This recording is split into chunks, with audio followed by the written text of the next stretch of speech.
Adamma's journey, a mother's love that defied all odds. In the heart of the lush land of the Yoruba people, where the towering Olumo Rock cast its shadow across a peaceful village, lived a woman named Adamma. She was not only revered for her beauty, but for her remarkable strength and resilience. Her name, which translated to Daughter of Beauty, was more than a reflection of her outward appearance. It was a symbol of the radiant love and kindness she embodied, both in the way she nurtured her family and cared for the community. Adamma's childhood was steeped in the warmth of familial love. Her father, Obinna, was a farmer whose hands were calloused from years of hard work, tilling the earth to grow yams, cassava, and plantains. Her mother, Ifoma, was the village healer, known far and wide for her skill in using herbs and plants from the forest to cure ailments.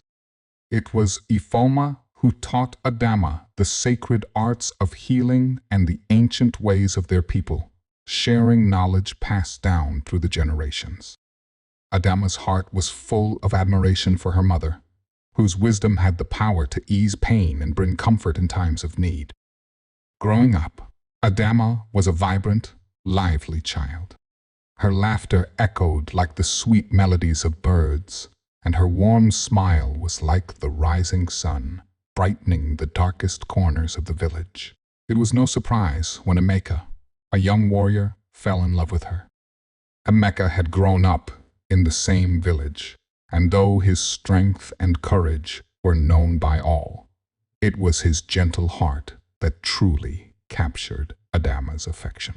They married in a ceremony that the whole village attended, their union a celebration of love and the promise of a future full of happiness. Adamma and Emeka were blessed with 2 children, a son, Chike, whose laughter was as infectious as his mother's, and a daughter, Neka, whose gentle spirit mirrored that of her father. Their home was filled with love and joy, and every evening after the children had gone to bed, Adamma would sit with Emeka under the stars, telling him stories of their ancestors and the gods who had once walked among them. As the years passed, the family thrived. Adamma continued to care for her children, teaching them the ways of their people, passing down the knowledge her mother had given her. She taught Chike and Neka to listen to the wind, to feel the earth beneath their feet, and to honor the spirits of the land. Emeka, though often away on the village's protective duties, would return with tales of valor and courage, and together they would weave the stories into their lives, building a world full of hope and promise for their children. But, as is often the case in the lives of those who dwell in the heart of nature, peace is fragile. One fateful day, Emeka was called away to defend the village against a neighboring tribe. The villagers had always lived in peace with their neighbors, but tensions had been rising for some time. Emeka, a trusted warrior, was sent to the front lines, leaving Adamma to care for their children alone. His departure left a void in their home, but Adamma's strength filled the gap. She worked tirelessly, tending to the needs of the village and her family, never once complaining. Weeks passed, and the village lived in fear, waiting for news of Emeka's return. But one night, just as the sky turned from the fiery hues of sunset to the soft blues of twilight, disaster struck. A strange illness, unlike any the village had ever seen, began to spread. It started with one person, a neighbor, who had come down with a fever and chills, but soon it was clear that the sickness was unlike any disease the herbal remedies of Adamma's mother could cure. The fever was intense, and the body grew weak in a matter of hours. The villagers were terrified. Adamma, now in charge of both caring for the sick and protecting her children, did everything she could to fight the illness. She mixed potions and brews from herbs she had learned to gather in the woods with her mother. But nothing worked. The sickness spread like wildfire, claiming the lives of more and more villagers. And then just as the village had begun to lose hope. Fioma, Adamma's beloved mother, who had taught her everything she knew, was struck down by the illness. Adamma's heart shattered. She had always relied on her mother's wisdom, her quiet strength, and her deep love for the earth. Now, with her mother gone, Adamma was alone.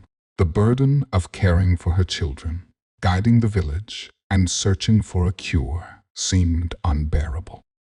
Yet, through her grief, one thought burned bright in her heart: the health and safety of her children. She could not allow them to fall victim to the same fate. No matter the cost, she would find a way to save them. As if the weight of the world had been placed upon her shoulders, Adamma continued to care for Chaik and Nanika. But one by one, the illness claimed her children. First, it was Chaik who fell ill. Then, Neka. The sight of her children's bodies weakening, their faces pale and their eyes dull with fever, tore at Adamma's soul. Her love for them burned with a fierceness that refused to be extinguished. Desperation gripped her heart, but a small flicker of hope remained. Adamma remembered the ancient tales her mother had told her, stories passed down from generation to generation. Among the many tales was one about the sacred river Ijuba, a river said to possess magical healing powers. It was a place where the gods themselves had once walked, a place where the waters could cleanse the body and spirit. But the river was not easily found, and those who sought it had to pass through dangerous forests and face great trials. It was said that only those who were truly pure of heart could find the river and receive its blessings. Without a moment's hesitation, Adamma knew what she must do. She kissed Chike and Neka on their foreheads, whispering promises of hope as she prepared for the journey. With nothing but her love for her children to guide her, she set out before the sun rose, walking alone into the dense forest that stretched beyond the village. The journey was long and treacherous. Adamma had walked many miles before she began to feel the weight of exhaustion creeping in. She had eaten little and slept less, always keeping her mind fixed on the hope that the river Ijuba held the answer to saving her children. The path grew more difficult, and the wild creatures of the forest seemed to watch her every move, their eyes gleaming from the shadows. One evening, after several days of walking, Adamma arrived at the foot of a great mountain. The air was thick with mist, and the path ahead seemed nearly impassable.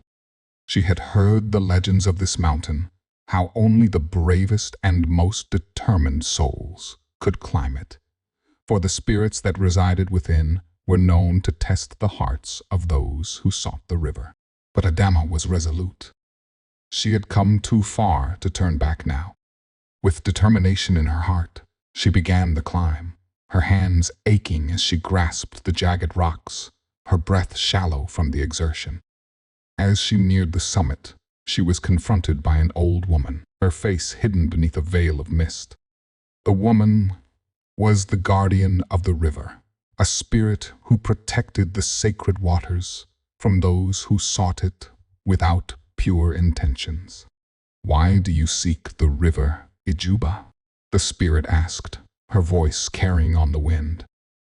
Adamma, though weary and weak, stood tall and spoke from the depth of her soul. "I seek the river to save my children. They are dying, and I have no other hope. I am a mother, and my love for them knows no bounds. Please grant me the chance to heal them." The spirit studied her for a long moment, her gaze piercing. "The river can grant healing, but the price is great. Those who seek it must sacrifice something precious. Are you willing to make that sacrifice, knowing that it may cost you everything?" Without a moment's hesitation, Adamma replied, "I will sacrifice anything. I would give my own life if it meant saving my children." The spirit's eyes softened, and with a gesture, the path ahead opened. "You are pure of heart, Adamma. Proceed. But know this: when you return, you will no longer be the woman you once were. The river will change you." Adamma stepped into the waters of the river, Ijuba, feeling the coolness of the water surround her. As she waded deeper, the healing power of the river flowed through her, cleansing her body and soul. She could feel herself transforming, her physical form shifting, her mind and spirit becoming one with the river. The power of love and sacrifice filled her heart, and as the waters embraced her, she was granted the power to heal. When Adamma emerged from the river, she was no longer the woman who had left her village. Her hair had turned as dark as the night sky. Her skin shimmered with an ethereal glow, and her eyes reflected the wisdom of the ages. She had become a living embodiment of love's power, a mother's love that could never be broken. Adamma returned to her village, her heart filled with both joy and sorrow. She found Sheke and Neka lying in their beds, their faces pale and lifeless. As she approached them, she whispered their names, and the transformation that had taken place in her heart began to work its magic. Slowly, the fever that had once held them captive began to recede. Their eyes fluttered open, and they saw their mother standing before them. But though they were healed, they did not recognize her. The changes in Adamma were so profound that the children could no longer see her as the woman they once knew. Confusion filled their hearts, and they recoiled from her touch. "I am your mother," Adamma said softly, her voice trembling with emotion. "I have come to save you." But the children only stared at her, bewildered. Over time, Adamma continued to care for her children, nurturing them back to health with her unwavering love. She spoke to them of their past, of the stories they had once shared, and slowly the memories began to return. Chaik and Neka began to recognize the love that lay behind their mother's new appearance. They felt the same warmth in her embrace, the same comfort in her presence.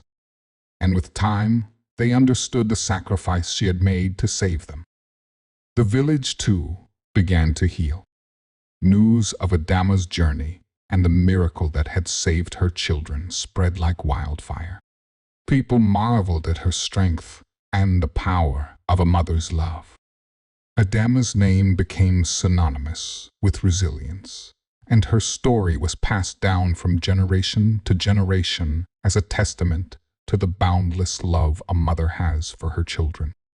A mother's love is the most powerful force in the universe. It is boundless, unwavering, and able to overcome any obstacle. Adamma's journey shows that love, when fueled by pure intentions and sacrifice, can heal even the deepest wounds and defy the greatest odds. No matter the trials one faces, love will always find a way to triumph. Thank you for joining us on this journey into the unknown. If you enjoyed this tale, please like, share, and subscribe to our channel. Don't forget to hit the bell icon to stay updated on our latest videos. Until next time, stay curious and stay safe.